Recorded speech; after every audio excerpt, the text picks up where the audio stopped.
Pasaules hokeja čempionāts jau rīt pilnā sparā. Man liekas, ka, lai mēs vīrieši to vienotāk izbaudītu ar mūsu sievām, mums jāiepazīstina sievas ar mūsu sastāvu spēlētājiem. Tāpēc es parādīšu mūsu hokejistu sejas, un mēs paskatīsimies, vai tu varēsi uzminēt viņu vārdu un uzvārdu. Vai ka pirmais spēlētājs? Kalniņš.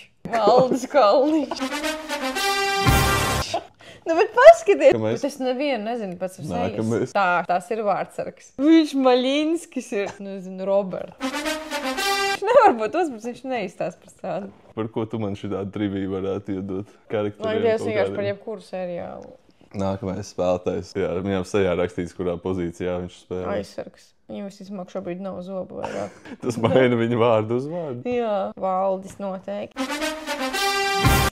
Vēl viens Valdis. Šis tev patiks. Tas ir Rudolf Blaumanis. Izvēlēs visvecāko vārdu, iespējams, ir Dans Ločmelis. Nākamais, šis tev jāzina. Es zinu! Ko viņš tikko reklamē kaut kādu ēdienu? Kā viņš Daugaviņš. Aldis.